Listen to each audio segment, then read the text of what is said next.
رمضان 2025 خلص، ومع النهاية تعالوا بينا نعرف مين أفضل ممثل، مين كتب أحسن سيناريو، وهو أسوأ مسلسل. جهز نفسك بقى وهات الكحك معاك، لأن الحلقة دي هتلخص لك موسم رمضان كله. بس أنا جاني في المنام خير، اللهم اجعله خير. تجوزت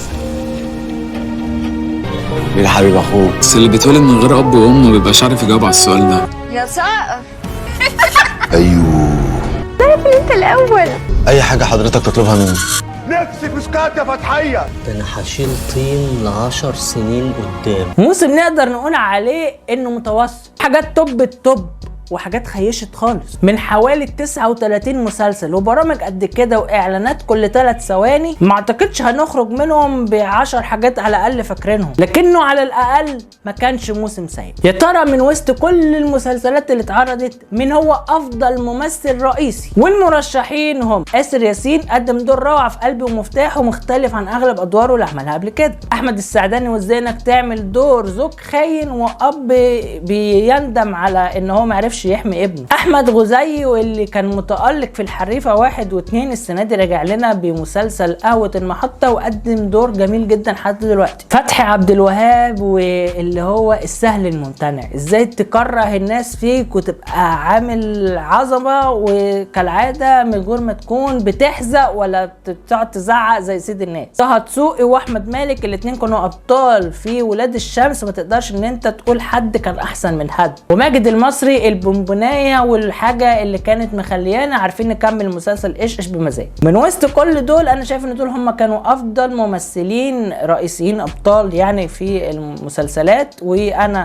هادي الجايزه الافضل لفتحي عبد الوهاب. نروح بقى لافضل ممثله رئيسيه، هند علوش، اللي كان بقى لها فتره كتيره غايبه، فاحنا كنا وحشينها بقى، يعني اللي هو يلا بقى تمثل بقى، ومثلت دور روعه في اخواتي. بالنسبه لي انا كانت هي برضو بطله المسلسل من وجهه نظري، فعشان كده هي من ضمن المرشحين. امينه خليل، واللي ناس كتير في اول حلقات كانت بتشتكي ان امينه خليل ما بتتطورش، لسه نفس الطريقه، بس لا، بالنسبه لي انا امينه خليل السنه دي بالذات عامله احسن دور ليها من وسط كل مسلسلاتها اللي فاتت. ريهام عبد الغفور، واللي عامله عظمه، يعني دي ضربت بالبنيه في وشها وخدت فينش اندرتيكر يعني كفايه بصراحه، كانت في ظلم المصطبه توب التوب. ومي عز الدين، الدور الخفيف السهل الجميل الممتع، تبقاش قاعد بتتفرج وانت زهقان او متضايق او حاسس بحاجه غلط او انت مش مئز مثلا من بعض المشاهد، لا هي كانت هدوء كده وعامله مشاهدها بكل حرفيه. ومن وسط دول انا هختار ريهام عبد الغفور. اسوأ مسلسل في رمضان السنه دي كان واحد من ضمن الثلاثه دول، مش هيخرج منهم من وجهه نظري. طبعا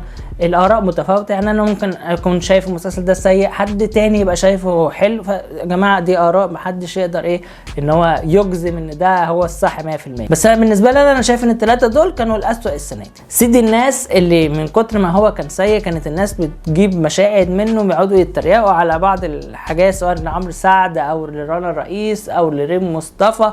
الناس دي يا جماعه بتمثل حلو في ادوار معينه، انما السنه دي كانوا قلشين خالص. وشهاده معامله اطفال، اللي مفاجاه يعني انا اكتشفتها من كام يوم ان هو 30 حلقه، انا كنت فاكره 15 واتفرجت على اول كام حلقه بس، واللي هو اتقفلت ما كملتوش تاني. حتى الناس كلها في اول رمضان كانوا اول كام حلقه بيتريقوا او مثلا بينتقدوا المسلسل، ما حدش قرب له، فانا مش عارف هم هاروا في ايه لحد الحلقه 30 بصراحه. عقبال عندكم سمير غانم وحسن الرداد، مش افضل حاجه خالص، واحنا كلنا كفايه البوستر. من دول انا هقول ان سيد الناس هو اسوأ حاجه، لان هو الناس ما كانت مستنيه حاجه حلوه، فان انت في الاخر توصلني ان انا يجيله صداع وما بقاش مستمتع بالحوار ولا اي حاجه. فسيد الناس لان هو عليه الهايب، على الاقل الاثنين التانيين كان فيهم نسبه من هم ما يبقوش افضل حاجه. مسلسل بقى كان عنده بوتنشال ان هو يعمل عظمه، بس وقع مع الاحداث. ولاد الشمس، لا استنى قبل ما تعمل ديسلايك، ولاد الشمس انا استمتعت بيه لحد الحلقه 15، ما عنديش معاه اي مشكله، بس من اول الحلقه ال5 لل6 لحد الحلقه ال12 حصل دروب رهيب من المستوى، والكتابه فيه كانت من اسوأ ما يمكن. لكن اللي شال المسلسل هو الاداء التمثيلي لكل الناس اللي كانوا مشاركين، والبدايه بتاعت المسلسل اللي بدا حلو قوي وانها حلوه قوي، بس في النص وقع منتهي الصلاحيه، وللاسف هو مسلسل منتهي الصلاحيه. انا كنت متنبئ المسلسل ده بنجاح كبير، سواء في الفكره ان هو بيتكلم عنها او من محمد فراج ان هو ما بيقدمش حاجه وحشه بقاله فتره كبيره، لكن السنه دي المسلسل وقع قوي. المسلسل من تأليف واخراج تامر نادي اللي عمل صلة رحم السنة اللي فاتت، بس ده ما يجيش ربع للانجاز الكبير اللي عمله صلة رحم السنة اللي فاتت. فكرة المراهنات كان يطلع منها افكار كتير قوي، وعندك بحر من تجارب ناس كتير تقدر ان انت تعمل منهم 50 مسلسل مش مسلسل واحد. لكن في الاخر انت يعني بنيت الحوار وبنيت الفكرة وبنيت ان الناس تروح ان هم يراهنوا على ان انت تديهم عظة. انا عن نفسي ما اشتريتش، يعني ممكن يكون في حته حرق للاحداث، بس انا شايف ان كل الناس اللي راهنوا خسروا علشان هم عملوا غلط او هم عملوا خطأ في طريقتهم في المراهنات. انما الرهان نفسه لا، الرهان نفسه تمام كمل عادي، بس انت ما تطمحش زياده عن اللزوم اللي هو اكسب حاجه خفيفه.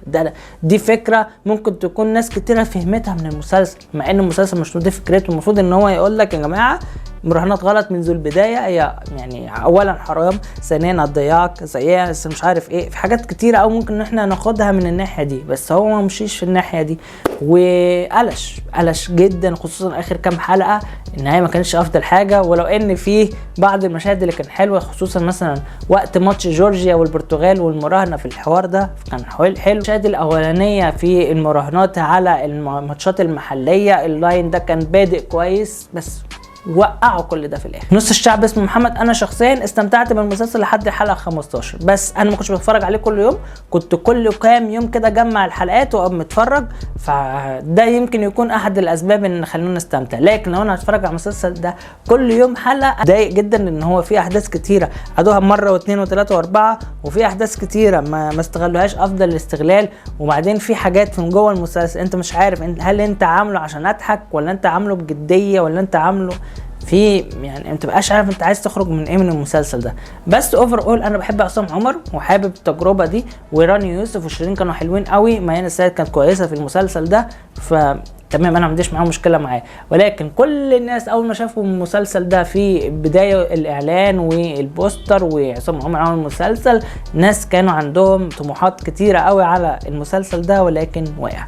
من دول انا هختار منتهي الصلاحيه ان هو يكون اكتر مسلسل خيب املنا السنه دي. الفئه بقى اللي هي فيها اكتر فئه الناس فيهم عملوا عظمه، ما حدش يقدر ان هو يقول ده لا ده احسن من ده، فئه الممثلين المساعدين. كل الناس اللي اشتغلوا في كل المسلسلات اللي سمعت السنه دي كانوا عاملين افضل اداء في خصوصا الفئه دي يعني بصراحه هم اللي شالوا المسلسلات. مينا ابو الدهب من ولاد الشمس، ودور عبادي اللي خلاني اشتم فيه من يعني اكتر حد اتشتم بالنسبه لي في رمضان ده. محمود حميده وبابا ماجد، يعني بصوا السهل الممتنع كما يقول الكتاب. مصطفى عماد ودور حلو في سيد الناس.